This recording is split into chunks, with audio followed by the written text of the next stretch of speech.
I'm the host of Winging It Travel Podcast. Thank you so much for joining me on Podcast Junkies. Thanks, Harry. It's a pleasure to be here. So, lots to cover here, but first off, thank you for attending my session at Podcast Movement. I think that's how we originally connected, and I reached out, or you had registered for it at least. I wanted to make sure people had gotten the slides. No, I definitely watched your thing live because I took some notes. So I remember good key points in there that I liked. Yeah. Was that your first Podcast Movement? Yes, it was. Not my first event, but first podcast movement. And what the takeaway? I imagine you had a bit of traveling to do to get there. Yeah, 5-hour flight. I'm used to traveling, so it's fine. But for me, quite intimidating. Even though I've been Uh, podcasting 4 years, I don't know anyone. I think I maybe knew one person there actually. okay. So there's a lot of networking, approaching people, asking questions, going to sessions. So a lot of takeaways. I quite enjoyed it. I like the atmosphere. It's quite a positive atmosphere for podcasting. And which conferences have you been to locally? I go to TravelCon, which is a sort of a mix between in the travel sphere. So I go to that Okay. one every year, and there's an adventure travel show I go to here in Vancouver. Okay. And were you born and raised in Vancouver? I am not. I'm from Norwich in England and UK. Okay. It seems that there's going to be a lot of travel talked about in this episode. So, what's the story, and how did you end up in Vancouver? Yeah, like a real high level elevator pitch, if you like. I grew up in Norwich. I then was kind of quite sheltered growing up. It's quite a small place. For UK standards, in the middle of nowhere. For you guys, it's quite close to London. It's about 2 hours. Grew up, had an interest in music and in football, in brackets soccer, and that kind of took over a little bit. I wanted to join the Air Force, didn't happen, but I was really good at music, so I applied to go to a college called BIM, which is the equivalent of Okay. something like Berkeley in the US. Berkeley. Yep. Yeah. So I got in for there, passed an audition, went to London for 4 years, got burnt out from music, and then went traveling sort of 6 months after that in 2013. And I haven't really stopped. So I kind of lived in 4 countries, now in Canada, settled in Vancouver. Before COVID happened, we stayed. I went traveling for a year last year and then came back this year. So that's kind of Okay. the rough journey. What was it about music that burned you out?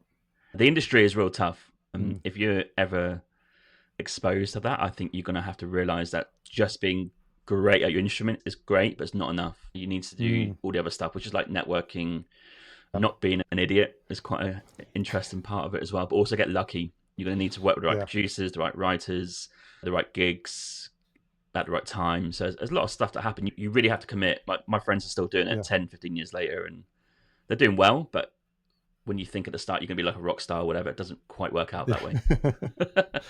What would you say was the high point of your music career? The high point is probably I played a gig at the 100 Club in London, which is quite a well-known underground music club. It's on Oxford Street, Okay. and Okay. Jimi Hendrix has played there, so that ticks the box for me. Rolling Stones, all the above, I played there, so I think that's nice to be in the Nice. same room as them.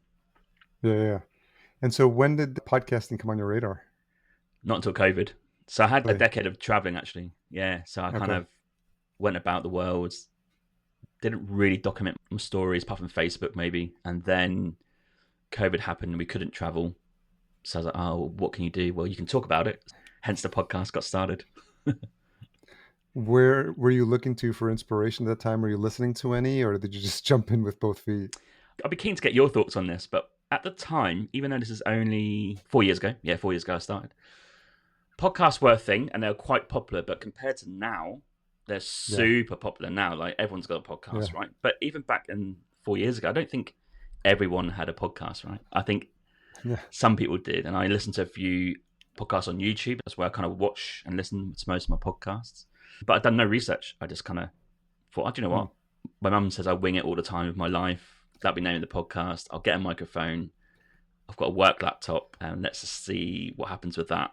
So the first year was kind of like loads of stories from my travels, people I knew from travels, or people who I knew from home who traveled as well.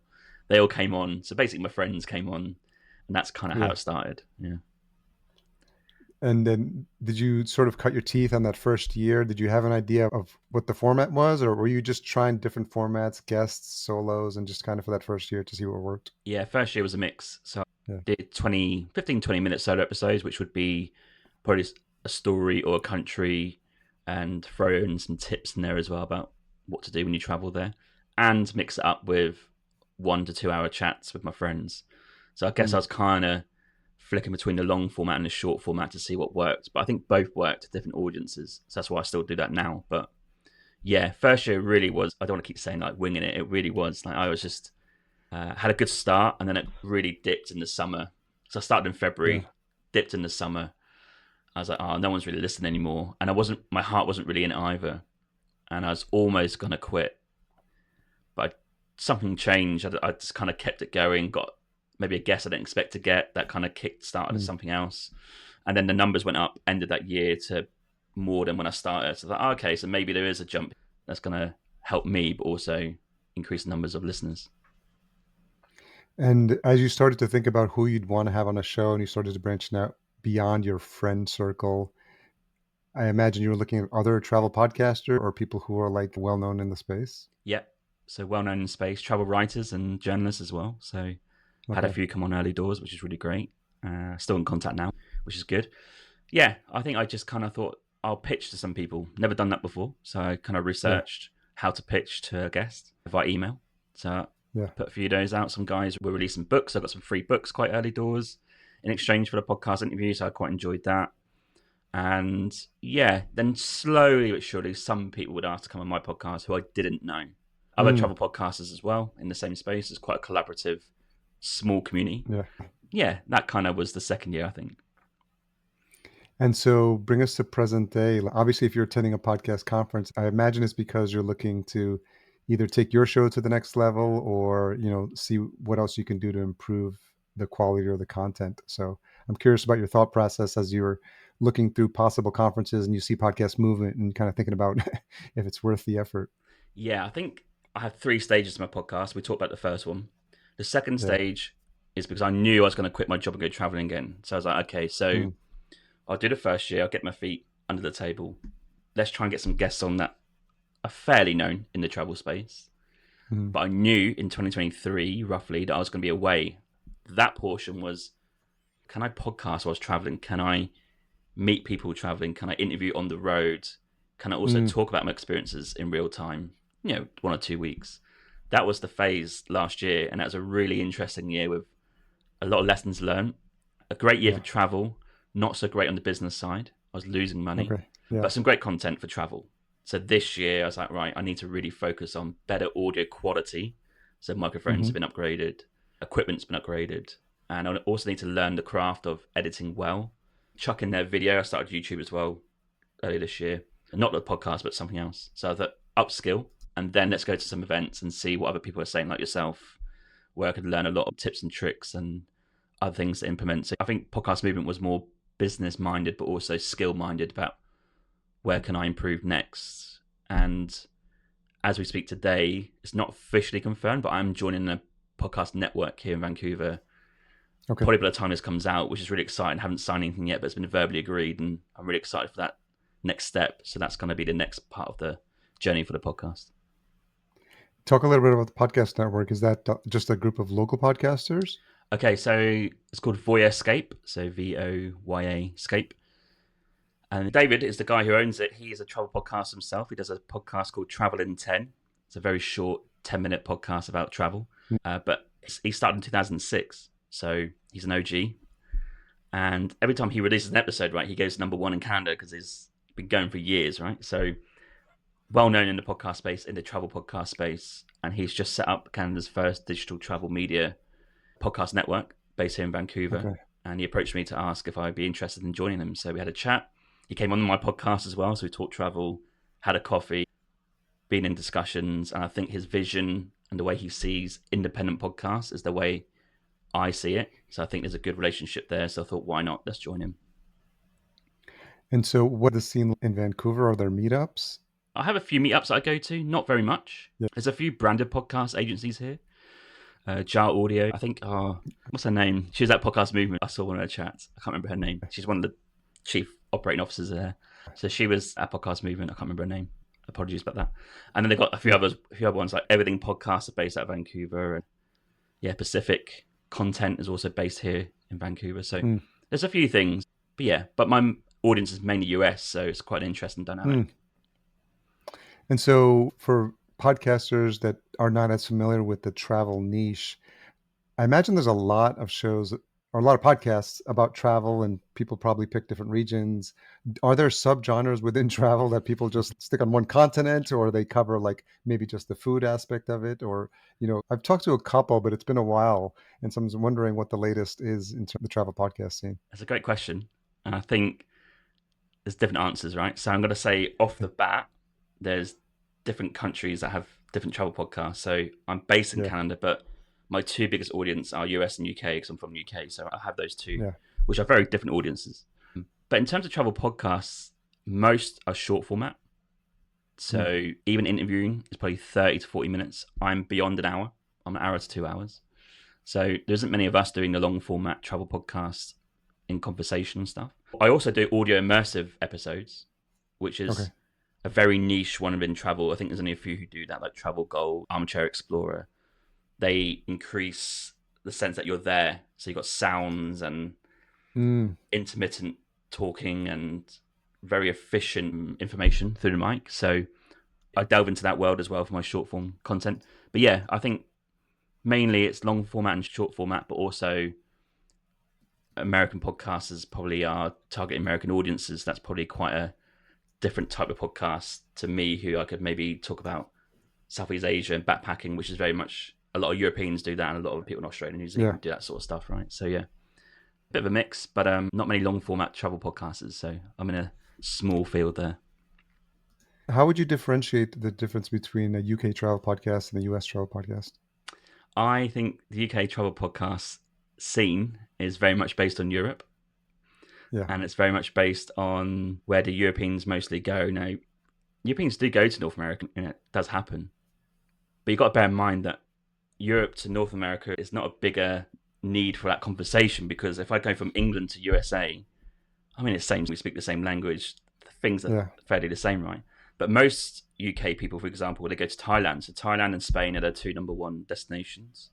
Mm. Everyone I know who's from UK go to Southeast Asia, and they go to South Asia, Nepal, India, Sri Lanka. And they also have a big opportunity to go and do the work permits in Australia and New Zealand. So there's a big crossover kind of missing North America, which you can do in Canada. That's what I was on. But I think there's a bigger need to hear about those experiences, about how you can maybe travel to the other side of the world, which is Australia, from Yeah. UK perspective. And this is the same for Germans. They can get work permits in French and Norwegians and stuff. So I think there's a need for that sort of content, as well as Europe, which we all know is on the doorstep.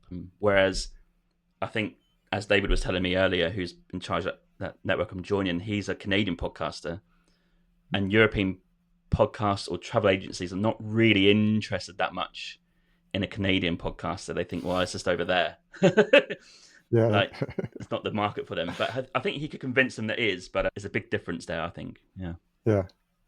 When you got in, would you say that the travel podcast space was like full? Like, were there a lot of shows? I'm curious how and what you've learned over the years, like how you keep going and how you stand out. I imagine it's a crowded space and there's people entering all the time. And if you have a younger generation, because I imagine also the travelers age out of the travel Sure. podcast. Yeah. They get families and they're like, now it's the daddy podcast, or something like that.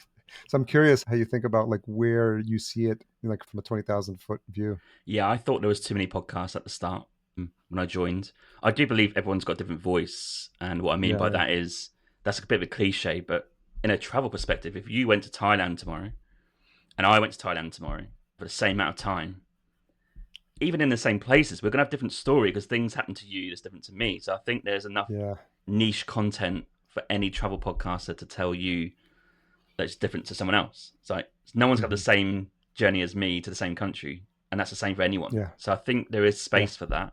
It's just about how you package that. So I do think there's a lot of travel podcasters who have interviewed over the years, and maybe I'm just another one in that. So I don't think it's too niche. Where I think the niche maybe is, which I mentioned earlier, is my music background enables mm, produce quite interesting sounding podcasts, which I'm trying to go in with the immersive audio, right? So, yeah, for example, I go away next week for a month. So that's a month trip in Central America where I'm going to podcast. But it's going to be post production, so I'm not going to produce it when I'm there. But I'm going to collect sounds, local interviews, backpacker interviews, mm, maybe some travel boards, and just local people, right? I think that's quite unique. I don't think there's many yeah. podcasters doing that, so I think that's the niche. Where in Central America are you going? flying into El Salvador next Saturday, and then overlanding it to Mexico City via Guatemala. So that's the I'm premise. Salvadorian. Are you? Yeah. No way! I Get was out of here. born. Yeah, I was born there. I came here. My parents brought me here when I was a year old, and I got to go back in when I was like 29 to finally get to see the motherland. But yeah, definitely. My older brother was born there, so God, definitely have crazy. a yeah. Definitely try to get as much of the food. There's some good Salvadorian restaurants here in Minnesota, so Right, got in it. Minneapolis. Yeah, have you been there before? That part of the world? I've been to South America, but not Central, so it's going to be my first Okay, time. Yeah, I fly into San Salvador, then I got 3 nights nice. there. I got 2 interviews in San Salvador, so I'm really looking forward to interviewing some local people. They've agreed to come on, Oh wow, so going to do them, do some walking tours, get a feel for the country, and then I'll decide yeah. where to go next, which I'm not sure. Probably Santa Ana, maybe, but we'll see. Okay. Yeah, I mean, it's probably a better time to go than when I went because it was pretty intense. It was definitely like third world country, military with the AK-47 rifles outside sure. at the gas station at the bank. We went on a hike to a beautiful, mountain hike, but there was guys following us with machetes, looking very sketchy. So it was like we had to quickly turn around and go back down, and they started kind of following us. It was pretty scary What times. year was that? It was 99, 98, Okay, 99. so El Yeah, Salvador used to be the murder capital, right, of the year, quite routinely. But don't forget, New yeah, York Times this year put El Salvador 34 in the top 50 places to go. It's completely turned around. So I think yes. those days, hopefully, are over. Well, just tracking what Nayib Bukele is doing, it's outstanding. Like he's done something at a level that I think other leaders, only wish they could do, Yeah, and just to kind of make that shift of like rounding up, the all these criminals and tens of thousands of them, and just putting them in jail and just deciding, you know, I think he calls himself the most benevolent dictator on the planet. But I mean, you do need a bit of a strong arm to do something like that. But if sure. it's for the benefit of a better economy and then just taking the lead on making Bitcoin the currency. Yeah. It's very interesting, probably an exciting time. And I'm sure there's a lot of, obviously speaking to your plans, like travelers are taking a second look at that country. Yeah, and I've been in touch with the El Salvador, like the tourism board, and they're like, oh, yeah, anything you get content wise, we'll share it. So they're really willing to share whatever, if you're a travel podcast or YouTube or whatever you want. Yeah. I think they're willing to share whatever you've got. So I think now is a good time to go. I kind of think with these places, 1 or 2 years in, everyone then goes there. So I think Yeah. this year's the year. Maybe next year might be okay, but if it Yeah. carries on, then the year after might be quite busy. Yeah. I'll be following your socials. Yeah, awesome. See what you post. How do you decide a country for your traveling? And then what do you do for prepping? Because it's, you said you got some interviews lined up and you were checking out travel boards. So I imagine there's a bit of prep work that goes into these trips so that you make the most of it. And I imagine you have the end in mind, obviously, for getting good content for the show. Yeah, because I have a YouTube as well, right? So I've got 3 things. I've got to enjoy the trip. I've got to do the podcast series, and I've also got to do the YouTube. I think my plan is actually quite weird. I don't actually plan the trip. So no real plans with that. But what I do plan is if I know I'm going to be somewhere that's a major hub, that will be reaching out to people who I research in that area who maybe speaks English to a decent level and want to come on a podcast or be interviewed. And I think my best tip for anyone who's traveling is free walking tours. Now, free walking Oh, tours you can yeah. book on Guru Walk. There's other ones as well, but you got to bear in mind most of these are English. So you got to think, okay, so these guys are willing to speak to a group of people in English about their home place. Well, Mm, that means they might say yes to coming on to a podcast. I'm kind of pitching it as a chat, not really an interview, just as a conversation about your hometown. What should I do in El Salvador? And generally, they say yes to that. So I think that's a good way to get some sort of interviews on the go. And obviously, you've got the official tourism boards, which are reached out to by email or by social media. That's hit and miss. Just depends if they read it or respond back. The third part is YouTube. Now, it's different these days because last year, my trip, I didn't really have this idea in mind of content from a video perspective. mhm. Now, I need to collect sounds for my podcast series, which is different. I also need to record video on my phone, which is going to be a bit more day to day, but also my actual camera with my mic, as well as interviews. So there's a lot of content to think about. So you need to be careful about how you plan that, because that can overtake your thinking about traveling somewhere. You think, oh Yeah. God, I haven't got enough content here or here. Yeah. So I'm going to be working out a balance about, okay, well, this hour in San Salvador is me collecting sounds, videos. So I'm going to have an hour walking around San Salvador. That's going to be my content collection hour. And then I'll have an hour just wandering about, what does that place look like? Can I go in here? Maybe some food, a local market. So I think you need to break it up, because if you think about it all the time, it's not specific enough and it can stress you out, I think. So if you're thinking about, Yeah. well, I'm going to this market, but I need to record as well and eat food, it's just a bit, you need to Yeah, separate it's a them. lot. Yeah. If you can. Yeah. If you can. Yeah. And then you have to, do you ever have concerns about showing up with all this gear and for your Yep. safety or? Yeah. Yeah. 100%. Yeah.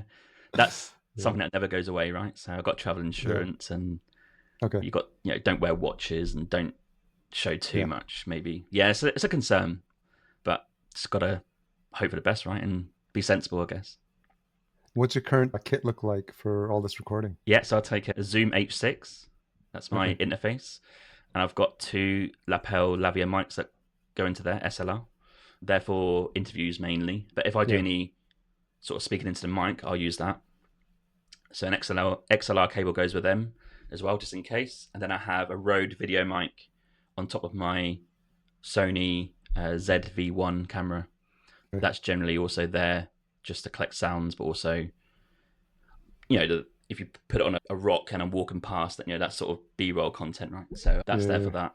And then pretty much all the wires and all the backup batteries you can imagine. So and not too much, Yeah. but just enough to get me by. I'm not going to take this microphone, for example. So Yeah. it's too much, it's too heavy, it's too expensive. I can't lose that. I've got two.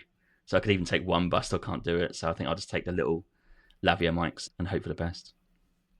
I always see those shots of those cameras that obviously look like they were placed somewhere far away, like on a rock, like you said, and then Yeah. to get that shot of them walking by.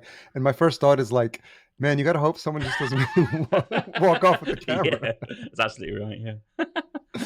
Yeah. I'm sure there's horror stories from travel podcasters or stuff like that happening. Yeah, even people with gear, right? Like YouTubers, they have like this really expensive lens, Oh, yeah. and but some cameras have these. Like your phone has like a find a location thing, right? Oh, yeah, yeah, So I've seen yeah. videos on TikTok where people have lost or someone's stole their camera, but on their phone they can see where it is, so they go and track it down and they go and get it back. It's quite a hairy situation. Yeah. I'm not sure that's something you'd want to do in a third world country. Yeah, but there you go. So it sounds like you're getting a lot of really good content. And so how do you think about when you get back, putting it all together? And is the podcast becoming more of like a business for you? And do you think about that in terms of how you create the content now? Yes, because I am now pitching out that sponsored 8-episode series on Central America to travel companies, basically. So that would also Okay. be involved in my network work as well, which is coming up hopefully in the new year. But yeah, that will be put a price. This is what you're going to get. These are the Mm, countries.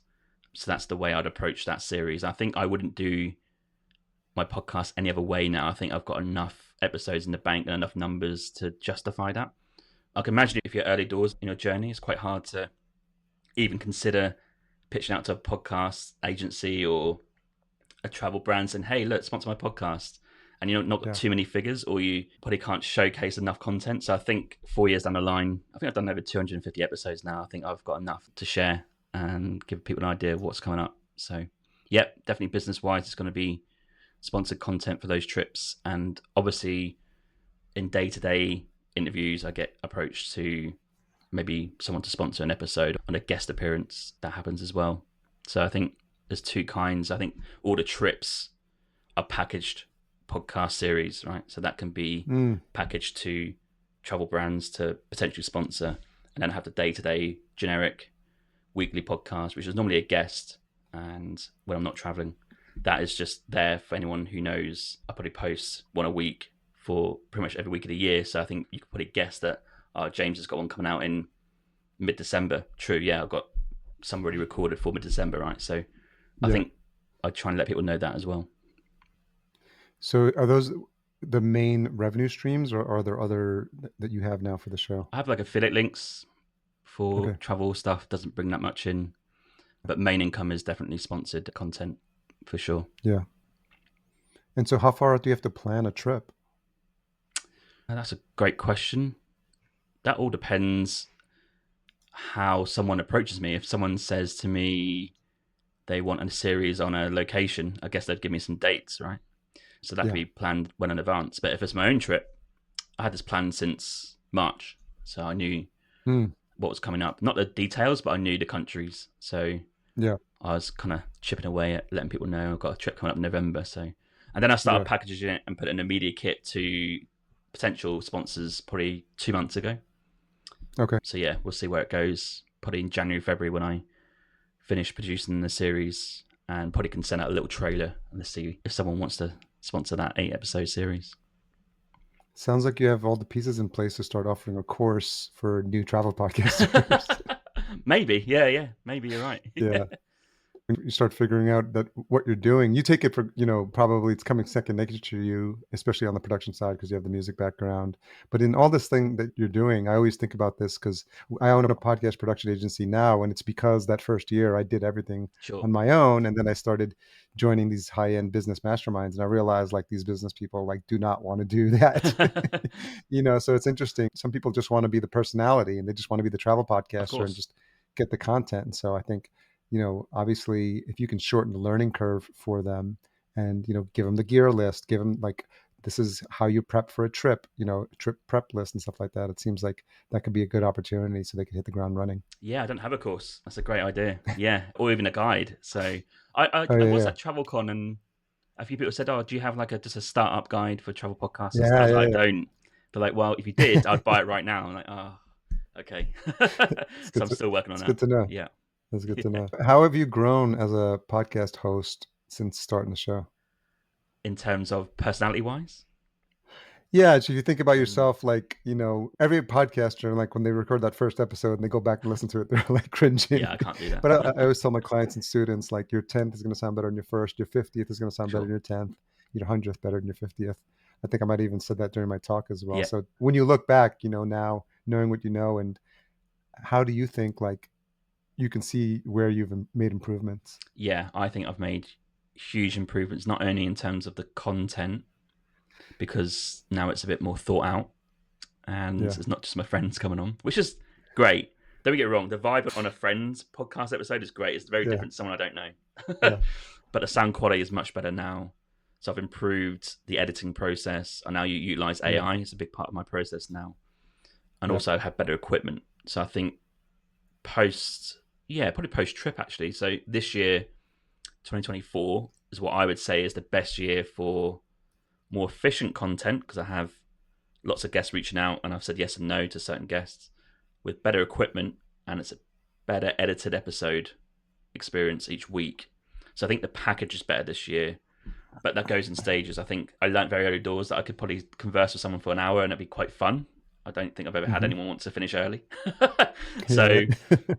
maybe that was the first learning curve about learning how to conduct a long format episode without really labeling it. So I was kind of in an hour conversations and that kind of flew by. It's like, oh, okay, so people can do this. To Yeah, learning that maybe some people don't tune in because it's too long.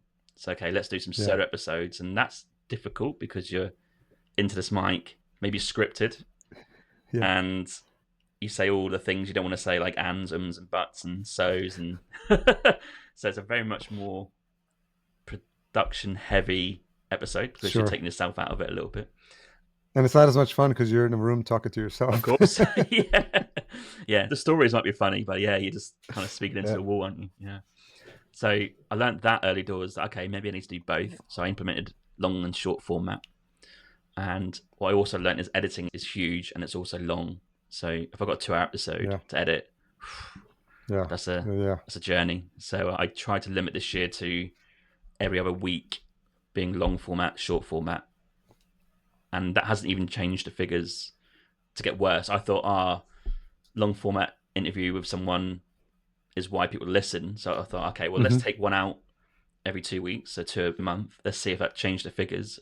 I don't think it has. So that tells me that people listen whatever. So it's not a disaster if I don't get 4 conversations out a month. So I kind of learnt that this Mm. year. The problem I have now, though, is, and this might sound a nice problem, is that I do get reached out to a lot, and saying no is tough, but also saying yes is great. But then I have too many backed up, so now I'm doing week to week before I Mm. go, away from a trip, but also before the end of the year. So it's kind of a bit stressful that I need to learn this year that, do you know what, I need to stick to my guns and say no, or I can delay the process by a few months. So Yeah. yeah, You could do Joe Rogan style and just put the whole 2+ hour love to, interview on yeah. there unedited. Yeah, love to. That's a dream, right? I think what I found over the years, and I'm at 350 episodes over the past 10 years. It's just I have gotten better at long form conversations because it's like finding the pace in the interview, like being comfortable with like silence if you ask an open ended question Mm, that involves some thought. Learning how to listen out for threads to pull, how to be naturally curious about the topic, and hmm. seeing where you go. Because I call them conversations now. I don't call them interviews because Same. I just I That's don't. your tip. That's one thing I changed as soon as I come up from podcast movement. It's like, right, I'm changing my bio from interviews Yeah. to conversations. That's the biggest thing I learned Yeah. from yours. Yeah. Yeah.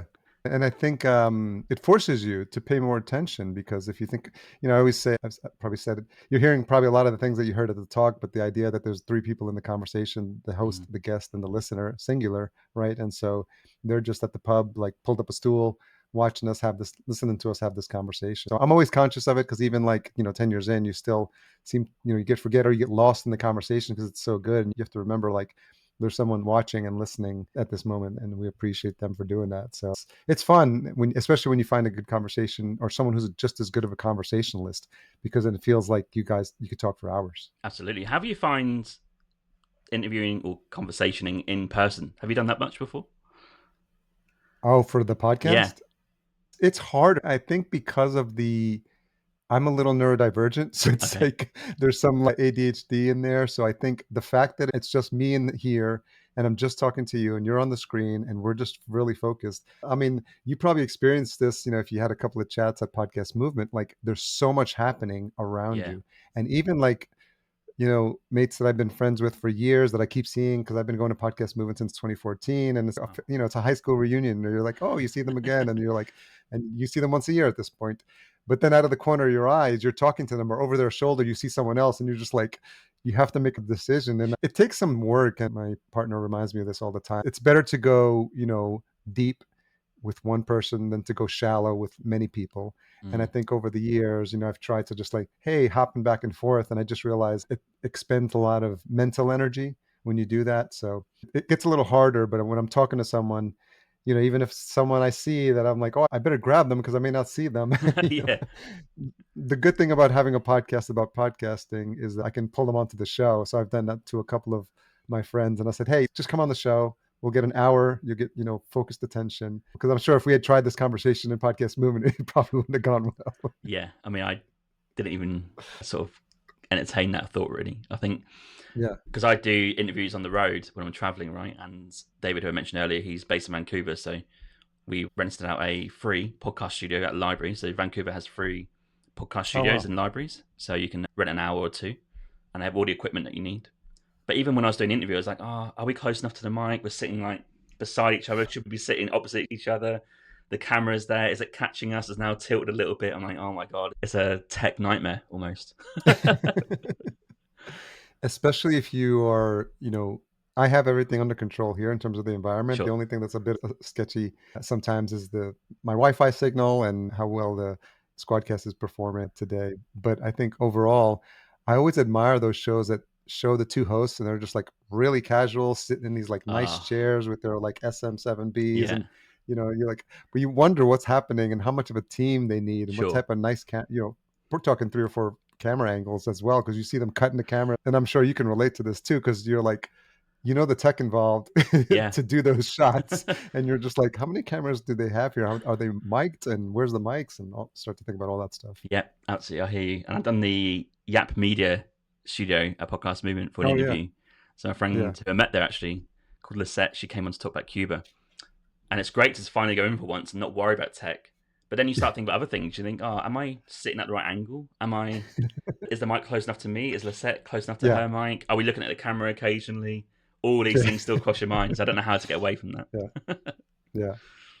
And so I have a couple of questions I usually ask every guest. One is, what is something you've changed your mind about recently? In life?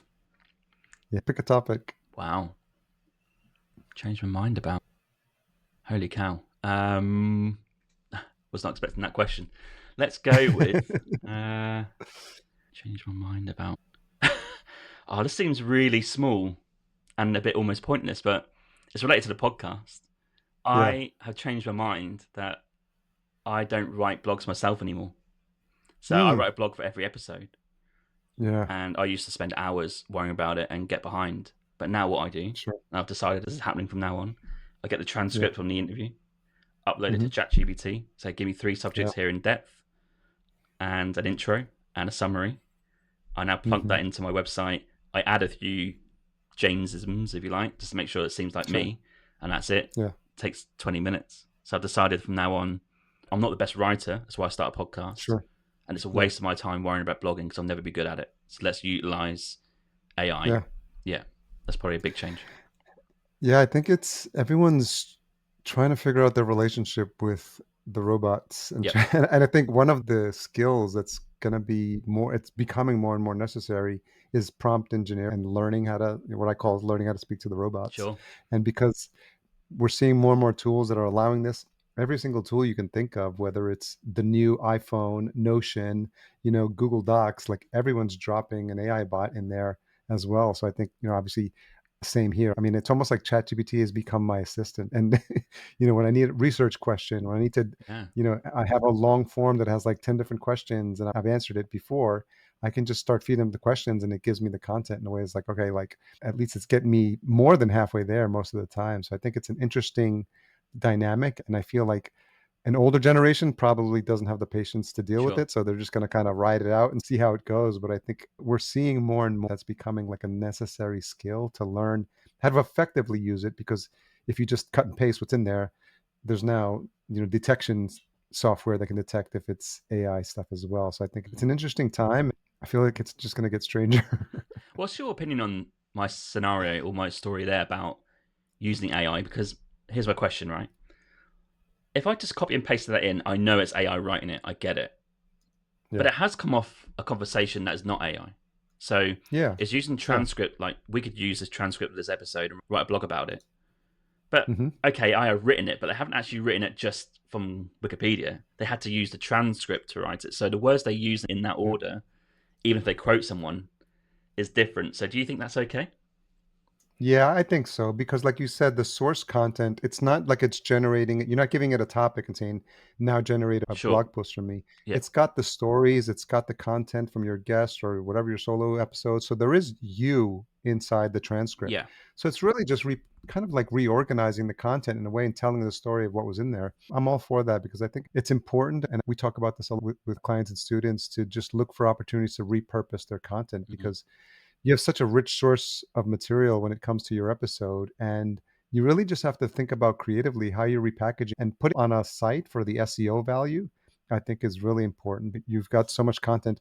I mean, I've even thought myself, I don't know what type of effort it would take, but just to go back to the 350 episodes Yes. and drop them Yes. all on the site, And then I wonder if you can tell the AI not to sound like an AI. We'll probably get to that point Yeah. as well. Yeah. What you said there is on my list, actually. That's on my list of things to do probably at the Christmas break when I have a bit more time where Yeah, I'm going to go through the back catalogue and get the transcripts and then yeah, get each episode guest one out on my blog yeah. because that's just there to waiting to be used, right?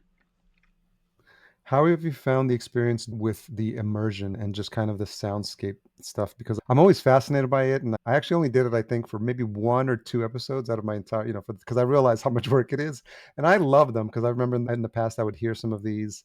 I was a big fan of a podcast called Strangers by Leah Tao, a great storyteller, Mm. and this was back when I got started, probably around 2015, and I was living in LA at the time, and she would have just like these soundscapes where you could tell, like you could hear her walking to the door, knocking on the door of the guest and going in, a door opening, creaking open. And so meeting her at Podcast Movement, and I asked her to be on the show, and she's like, yeah. So she's like, where do you live? I was like, oh, LA. She's like, oh, me too.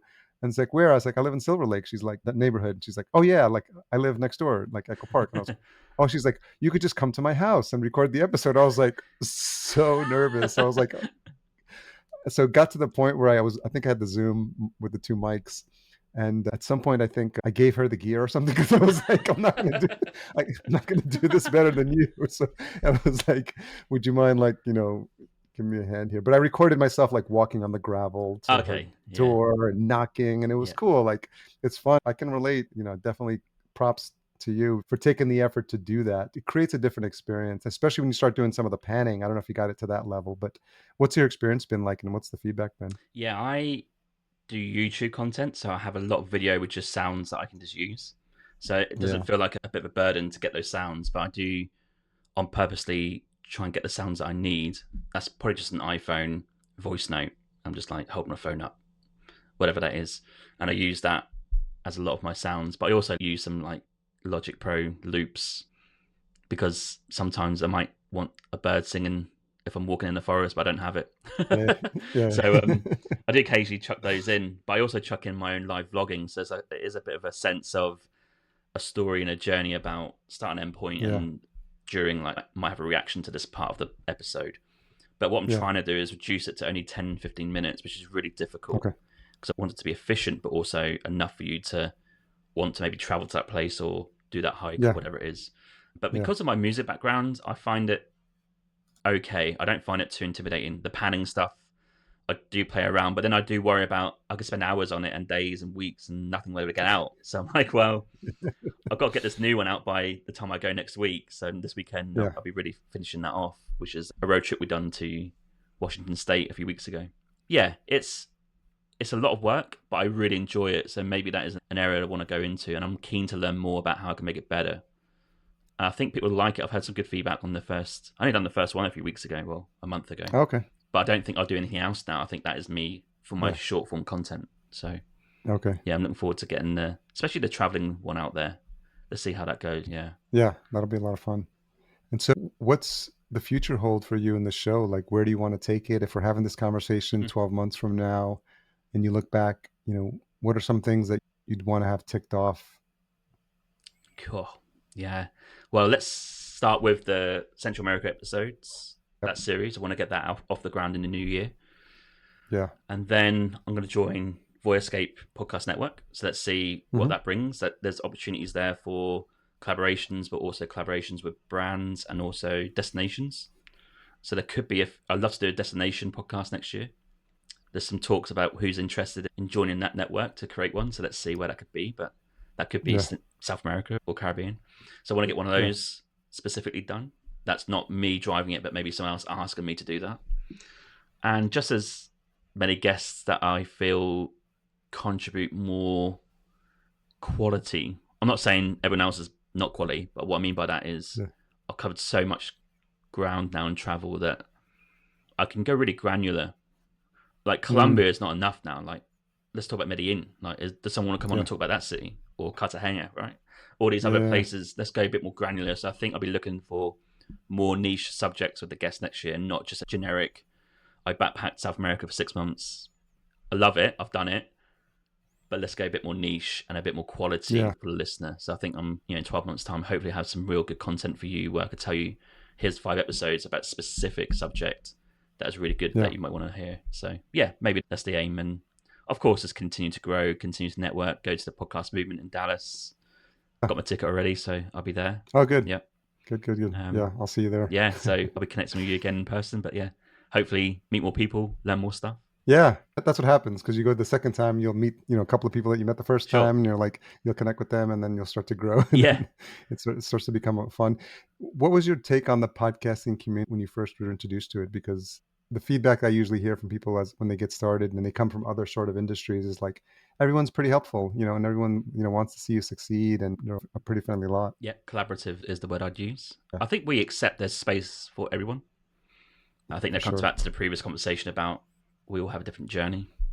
In the travel specific niche area, I'd say, very little podcast compared to the rest of the genres like news or sport or entertainment. I think we're kind of a small little Yeah, pocket over there somewhere, but we are quite collaborative and quite friendly in a way to help each other. I think we all love travel, so I think that's a genuine love there, and podcasting as well. I'll tell you why we're a bit niche is because if you think of travel and content, what do you think of first? Most people would probably say social media, Reels, mm, TikTok. They probably say YouTube. yeah, Fair enough. You're going to that's show true. what, Yeah, I'm that's going to fair. show El Salvador as well. Yeah, yeah, But people are like, oh, you do a podcast and travel. And I think the real content there to really appeal is, let's not give it away too much. Let's tell you Yeah. what El Salvador's like and what I did and who I met and some sounds and some tips.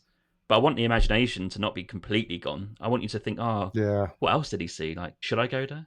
I think Yeah. that's the aim of a travel podcast, is to get you thinking, That's true. well, I don't know what it looks like, so I need to go and see myself. Whereas YouTube, I don't You've watch seen it. YouTube travel. I don't watch travel YouTubers because I don't want to know what it looks Yeah. like if I Yeah. go That's tomorrow. true. Yeah. So I think that's the niche for travel podcasters to really hone in on, I think. I agree because I think there's something about the theater of the mind, Yeah. and that's where the soundscape comes in, and you Mm. sort of close your eyes and you're just like listening to it.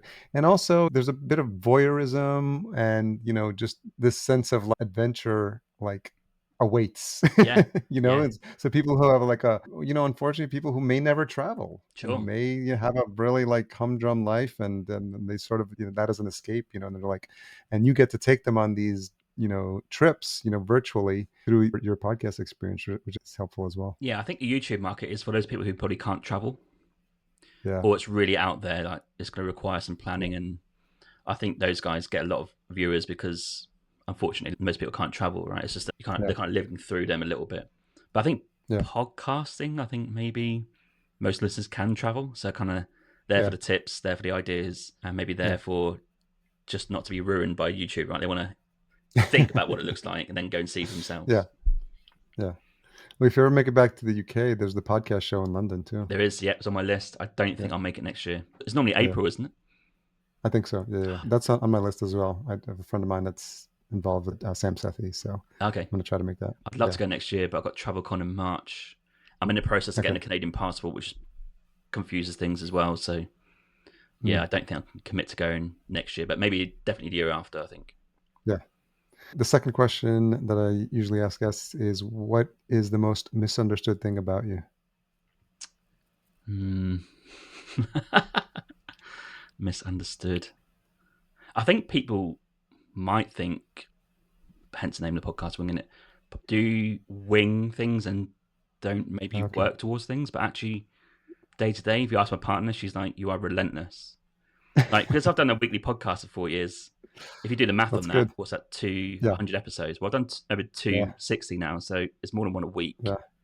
Yeah. And I think if you have seen my journey for the 4 years about how much I put into this podcast, and mostly for losing money, Yeah. I think that would surprise people, because on the surface, they might just see me traveling about all the time and happy-go-lucky and, just not Living living a good life the life. normal way. Yeah, living life, but not in the normal way that people probably have a job at 9 to 5. But I do have that Yeah. as well. Like, Yeah. I'm not just like an outlier. So I think Yeah. people misunderstanding me probably think that I just probably wing things and get lucky, but actually deep down, I do work Yeah. bloody hard. So Yeah. that's probably the thing I'd say.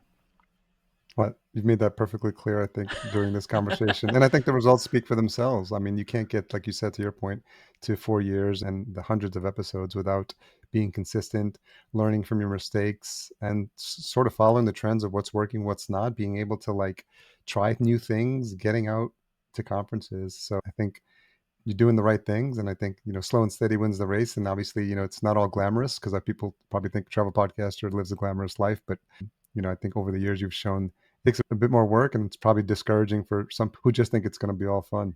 Absolutely. And it took me 3.5 years to get anywhere near any money Yeah. for the podcast. Yeah. So just bear that in mind. But by the stats I've just given a few minutes ago, Yeah. that's a lot of episodes and a lot of hours. So Yeah. not all rosy, but if you do the hard yards, I think it will come good if you stick at it. Yeah. And that's a perfect bow for this conversation. Thanks so much, James, for coming on. And thank you for attending the talk. You never know who's going to show up and where people are coming from. And so I'm thankful to Podcast Movement to give me another opportunity to be on the stage and just to kind of share. I just love sharing my journey, because it's been a wild 10 years, and I'm glad to see it's been helpful. And I'm always glad, because I've had a couple of conversations with people that attended the talk that came on. And so it's always a good opportunity. I'm glad I got to share your story with my listeners. No, I really appreciate you inviting me on. It's been a great chat. And hopefully I'll see you talk again in Dallas. Are you due to talk?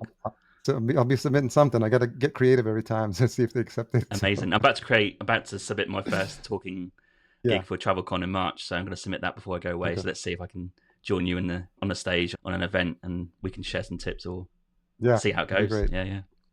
Where's the best place to send folks to learn more about the show or connect with you? Yeah, I do have a website, wingingittravelpodcast.com.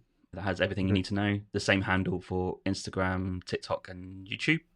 And Okay. if you want to email me, jameshammondtravel@gmail.com. Okay. And Wing It Travel Podcast is on all the classic ones: Apple Podcasts, Spotify, and YouTube. I do have a vlog if you want to do video stuff as Roaming with Hamo. That's on Hmm. YouTube as well. So yeah, Okay. that's probably best. I think you provided all those links. If any of those are missed in the onboarding form, just send them over and Sure, we'll make sure they're all in the show of notes. course, no worries. I appreciate your time, Cheers, James. Dean. Thank you.